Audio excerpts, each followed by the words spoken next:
पहले बड़ा लोग आते हैं।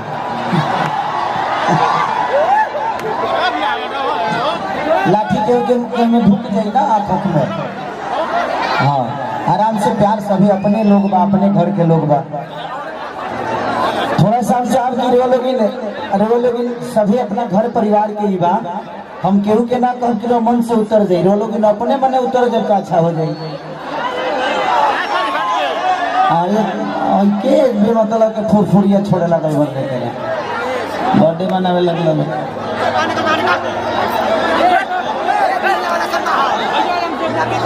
लठिया हमारे मुँह में ढुक जाई, हमें रखा न मर जाए। आराम से सबके बैठा दी, सबके सभी अपने लोग बा, अपने घर परिवार के लोग बा ना, कोई लोग बाहरी लोग आए बा, सभी तो अपने घर परिवार के लोग बा। आराम से जहाँ लोग बा वही सबके बैठा दीजिए, वही जो बैठा दीजिए अपने लोग। जितना यदि खाना लोग सब वॉलंटियर है, देखे वाला लोग होने आराम से बैठे बा, वॉलंटियर ले हला कर लेगा। हाँ तो गजब पेरा ले बड़े वॉलंटियर बाबू विनोद हमारे है संतोष लाठी होने ले जाए पीछे ही भैया रे, पीछे ही रही नहीं केहू के मुंह में ढुका दिया है वाला संकल बड़े। आराम से कैमरा चल रहा है, बेचारे मीडिया के लोग आए हुए हैं, इनको ऐसा ना लगे कि हम कहाँ आ गए। आज हम लोग बड़े माननीय चाचा राम बसन पहलवान जी के पुण्य तिथि में आए बनीजा। हमने के हमार सौभाग्य बा कि रउआ सबके प्यार और आशीर्वाद लेवे खातिर हम जर्मनी में रहनी है। जर्मनी से एगो दूसरा कंट्री में गई, ओकर बाद दुबई गई, दुबई से शारजहां गई, शारजहां से दिल्ली, दिल्ली से है जा 2 दिन से हम सुतले नहीं थी, खाली फ्लाइट देखता नहीं। तो आप सबका प्यारे बना कि 2 दिन के जागरों में आज इतना अच्छा लगा था कि हम अपना घर परिवार में बनी, अपना गार्जियन स्वरूप जितना भी लोग हो सबके आशीर्वाद लेवे का तैयार बनी। थोड़ा सा साइड हो जाइए, उनको दिक्कत हो रहा है खींचने में। अरे तू लोग तो रोजो खींचे लाइब रहे, ए लोग के खींच लेवे दा। तू लोग तारा से तो कहियो भी ये हम खेसरिया के कहीं खोज लेवा लोग, ए लोग के कबो परबे 30 के नो भेटा खेसरिया। आ कोरोना के बाद पहला बार तो हमारे हाथ में माइक मिल बा, बुझात है हमारे हाथ में अगरबत्ती मिल गई बा। 2 साल के बाद आज हाथ में माइक मिल गया, वो सबके बीच में खड़ा होकर कुछ कहे करके न तो 2 साल ले तो हम दूसरे कुछ बेचत नहीं है जा। आज पहली बार लाइव वो सामने अपने आप के बेचे के मौका मिलल बा, और इतना सुनहरा मौका में हम निकाल बनी जा। आज हाथ में दे दीजिए। आपके बीच में स्वर्गीय पहलवान साहब के अच्छा ठीक भाई बहन की तरफ से बहुत स्वागत हुई हमके, और थैंक यू। पूरा लग जाएगा कि सारी सिर्फ इधर ही रहेगा।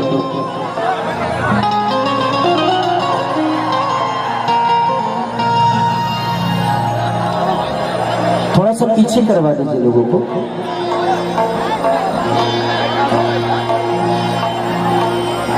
जय हो माई बहनी।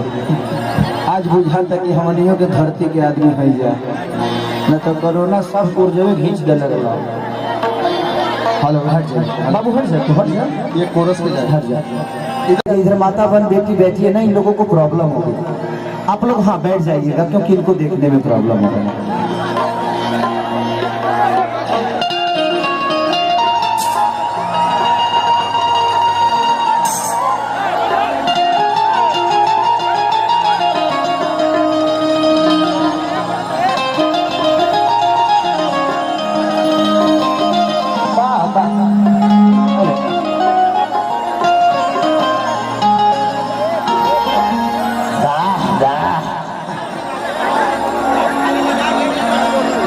चलिए आज 5वीं पुण्यतिथि के उपलक्ष्य में हम इनको स्वर्गीय नहीं बोल सकते, इसलिए क्योंकि ये स्वर्गीय नहीं, आज भी हमारे दिलों में, हमारे घरों में, हमारे मन में, हमारी श्रद्धा में, हमारे विश्वास में आज भी राम बच्चन जैसा जिंदा है। और हमें लगता है कि जब तक धरती रहेगी इनकी कीर्तिमान को हम सब नहीं भूल पाएंगे।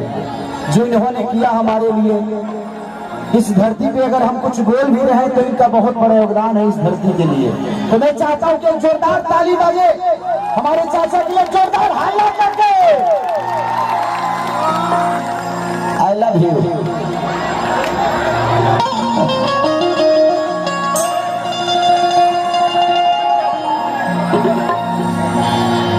और बबन भैया को ढेर सारी शुभकामना कि आज बबन भैया की वजह से और एक हमारे चाचा जी मोह छठ के गए रही हमारे साथ है। वहाँ के ऊर्जा देख के उम्र में भी लागल कि ना वो धरती पे हमके जाए के चाहिए और यहीं से विदेश छोड़ के हम आगे नहीं रिवर सबसे प्यार करे खातिर। आज केसरिया दुनिया के कोनो कोना में जाओ तो कहा लेकिन वो उनके आशीर्वाद वाले हलस तब वो लायक बना। ऐसे हम कोशिश करेंगे कि हर वक्त हर समय रोज सबकी मनोरंजन खातिर कुछ नया करी, कुछ अच्छा करी, ताकि रोज सबके प्यार हमेशा हमारा तो बनल रहे। तो थोड़ा सा भाई थोड़ा सा साउंडवा के लक्ष्य थोड़ा सा पीछे रह बोलो तो देर तक हम गा पाए। बोलो हवा से ना तो ये तो गलत बात, ये संभव नहीं है। जो संभव है तो उन्हें कहो भाई जीवन भाई लागत जीवन राम जी है ना।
सबसे ज्यादा दया राम बच्चन पहलवान भाई।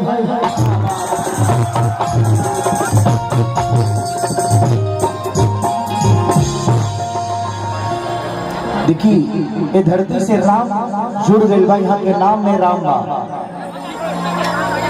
तो हमने के यहाँ लोग कहे ना पहले के लोग नामों रखत रहा, हमारा नाम शत्रुघ्न है, लेकिन क्या कर बोलो केसरिया प्रचलित हो गई।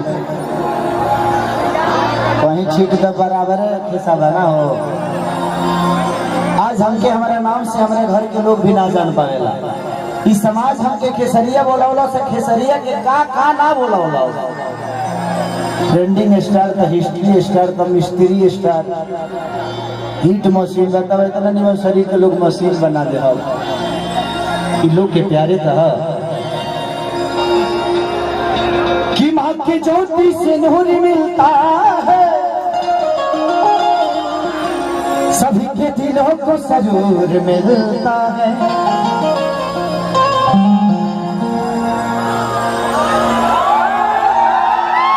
चाचा हमारे शूटिंग होता है छठ के, तो हम चाचा काफी देर लेट करनी हमारे बबन भैया रहनी यहाँ के साथ बहुत सारा लोग रहे। बड़ा प्यार मिलल यहाँ से मिलने के बाद हमके लागल कि वो पिता के आशीर्वाद हमके मिल गई। और हम यहाँ के जब गले लगनी तो बुझाई कि हमार बिछड़ल बाप मिल गए बड़े। तो हम कहनी कि जाई से हमारे वादा बा कि कोशिश करे चाहे हमारे कितनों के नुकसान हो जाई, हमके लागत है कि हमरा और वो के नुकसान से ज्यादा इस जगह के प्यार और मोहब्बत और वो सबके आशीर्वाद बा। इसलिए पैसा तो इंसान रोजो कमा सकेला, लेकिन मोहब्बत और प्यार और आशीर्वाद रोज ना कमाला आदमी। और दुनिया में खेसारी के एक एक बाप नहीं खान ऐसा हमारा लागत है कि करोड़ों बाप पड़े जरा आशीर्वाद के चिंता हमेशा खेसरिया के रहेला, और कोशिश करी लेकिन लोग के आशीर्वाद हमेशा हमसे मिलत है।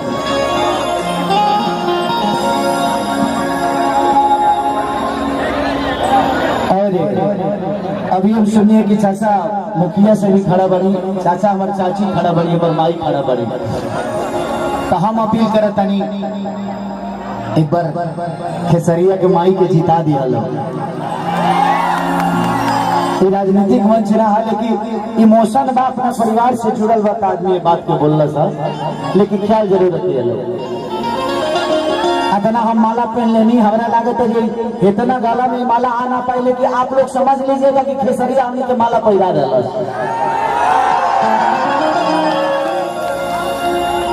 कि मांग के ज्योति से नूर मिलता है,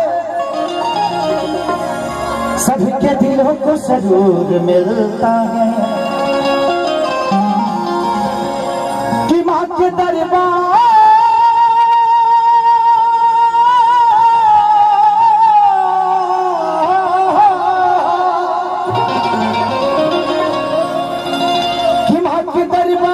में जो जाए खाली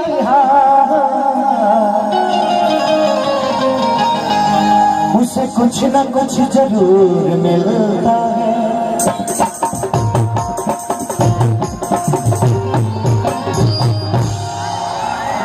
सुना राजा टीके राजा तू गड़िया जंग चला। एगो गाना हमार बड़ा देवी गीत में बाजर रहा कि चुनरिया पिया हो चुनरिया पिया अले ले दया लगा कि चुनरिया पिया। यहाँ पे दो राइटर, महान राइटर भी हमारे साथ बनी लोग, मानी हमने के पवन बाबा बहुत सारे भजन लिखे हैं, अखिलेश कश्यप जी जो कि 2 रुपया हो 2 रुपया ये गोरी तोरी चुनरी बजा लिखा हुआ। बाबा के बहुत सारे गाना हिट बा, सब धीरे धीरे वो सबके प्यारा से बात पूरा दौलत सुनाए।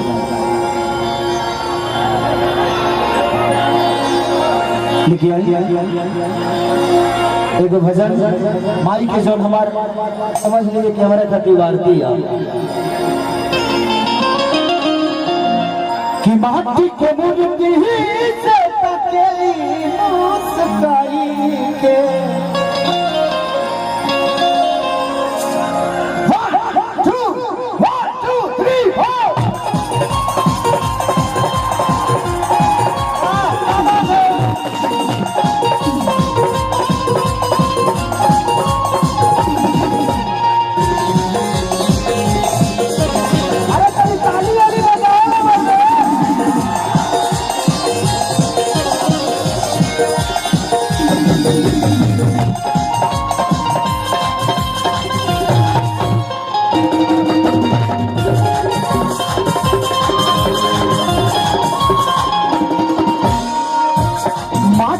मूर्ति ही से तकेली मुस्काई के, माटी के मूर्ति ही से तकेली मुस्काई के, नचबे रूप सुहावन लागे, नचबे रूप सुहावन लागे मुस्काई के, माटी के मूर्ति से तकेली मुस्काई के, माटी के मूर्ति से तकेली मुस्काई के, नचबे रूप सुहावन लागे, नचबे रूप सुहावन लागे मुस्काई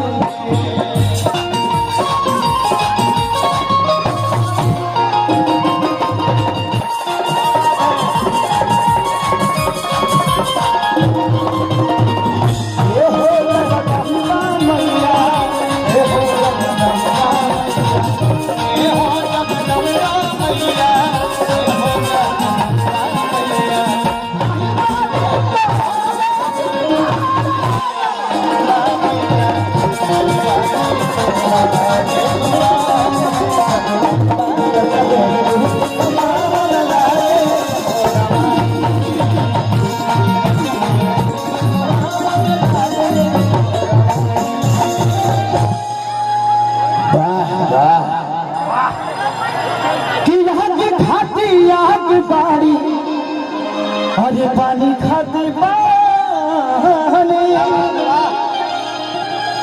कि जे